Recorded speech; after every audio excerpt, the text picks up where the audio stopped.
Good morning. Was Zinsky coming along? Coming along, yeah. Questionable. Yeah, we'll see where he's at again today. If he can't go, would it be Chance or would it be Isaac? Yes. It would be Chance? Or Isaac. I mean, he is Isaac.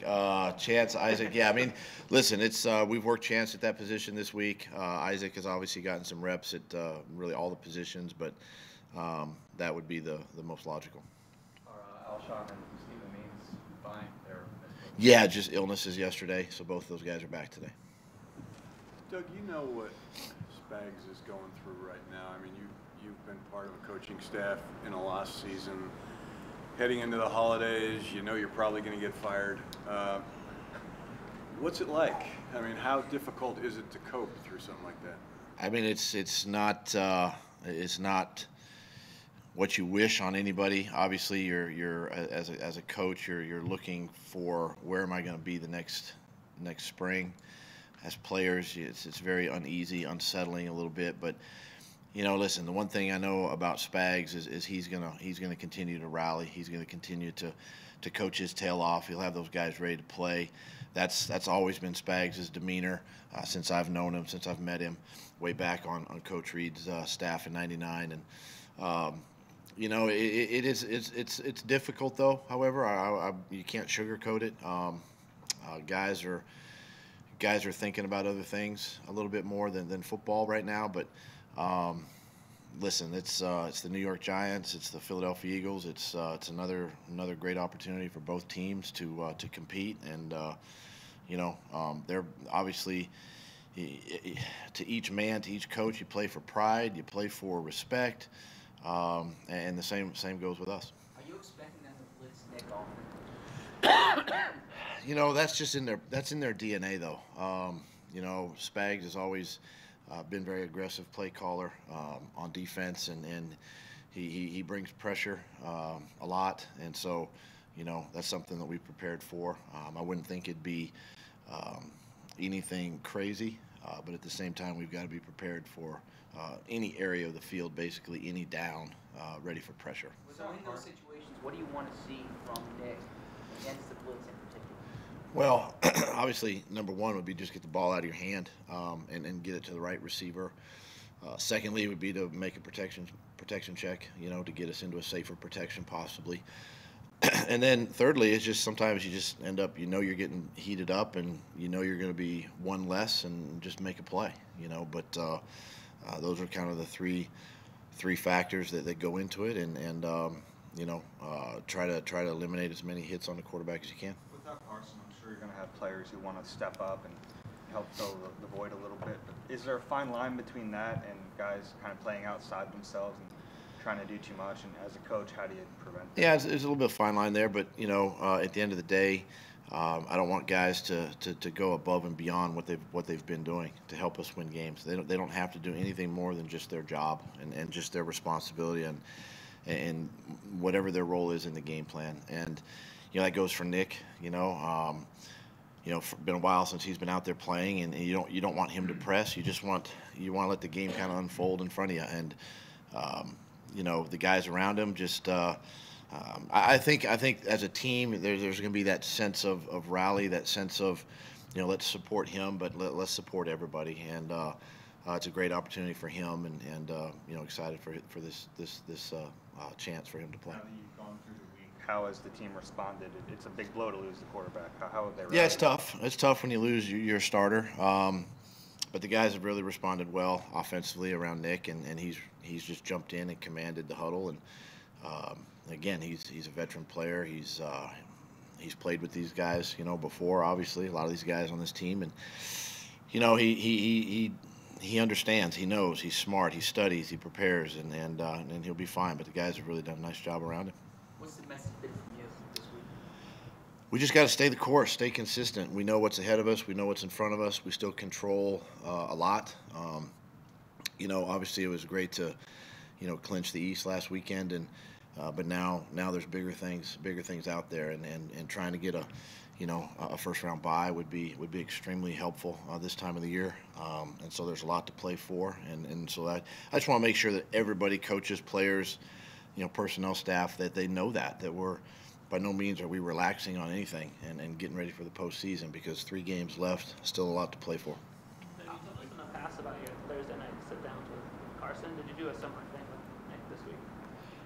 Nick and I have talked the last couple of days. We didn't necessarily do a sit-down, last night or anything, but, we've talked throughout the week, and those things are not always – I'm not one of these coaches that says, hey, we've got to have a sit-down. I'm not – if he wants to come to me and talk, he'll do that. But yeah, we've been talking the last 3 days or so, and we talk at practice and try to pick his brain and see what he's thinking, and he's doing the same with me. So, but no, we didn't have any kind of powwow. Doug, are you still comfortable with the way the quarterback situation is now, and not bringing in a veteran, or is that any kind of a consideration, a third guy or something happening along those lines? Right now, we're very comfortable and confident with the guys we have. And listen, it's tough. I've been on teams where, even you bring in a guy. Whether it's a veteran guy or not, this late in the year to learn our system, to get caught up to speed is tough. It's tough on that player. And whether that person would even be in a position to help, at that position. Where we've got 2 guys that have been here all season. They've been in the meetings. Coach Flip has coached Nate just like he's coached Nick and Carson. So very comfortable with that and confident that they can get the job done. Obviously, Carson just had surgery. Is there a sense when he'll be around the team? I do not know that yet. Yeah. With your left guard situation, I think you mentioned earlier in the week that Aaron Donald was a tough matchup for Isaac and Chance, but they seem to have both struggled when they've been in there. What has been the issue with those guys, and why haven't they been able to get to Wisniewski's level? Well, you're if you're talking about Aaron Donald compared to the 2 guys we're playing this week, No, I'm talking or about just Samalo and Warmack, and irrespective of last week, they just haven't been as good as the starter there. Yeah, it's different players, different skill sets. Guys do things differently. They prepare differently. It's no. I'd say it's no excuse. Obviously, Coach Stoutland prepares everybody the same, and they're all expected to know the game plan and understand. And then it comes down to the man sometimes to just do your job and understand your role. And Wiz has obviously played really well, and he'll continue to play well for us. And these guys are quality, competent backups that we're gonna need going down the stretch. So this will be a great opportunity again for both Chance, if he gets a chance to play, or Isaac. Is Nick probably more willing to take the check down because of not having Carson's play extension ability? I think that's just Nick.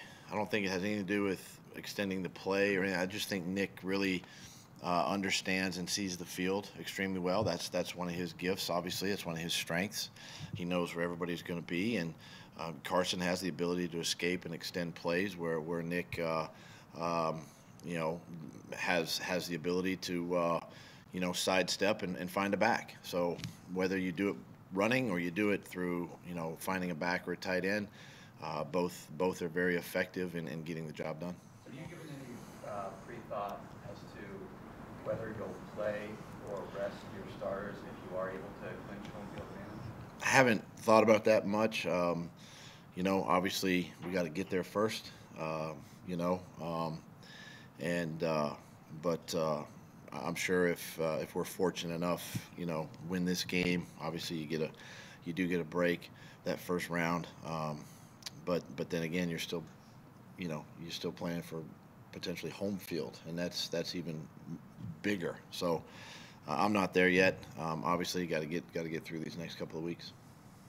That last Giants game was like your tightest win of the season, really. You had to get the 61. Well, last week was pretty tight. If you take the scoop and score out of it.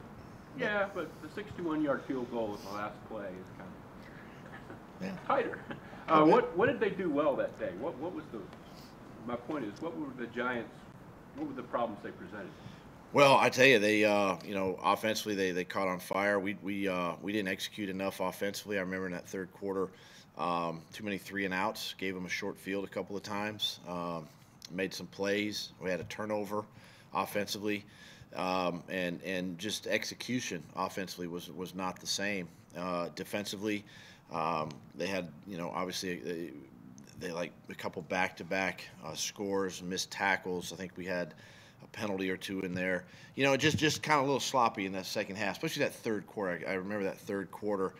They jumped out to the lead actually, but it does show you the resiliency of the football team, staying together. Nobody panicked. We came back. We tied the score, and then eventually, obviously, won the game. All right, thanks.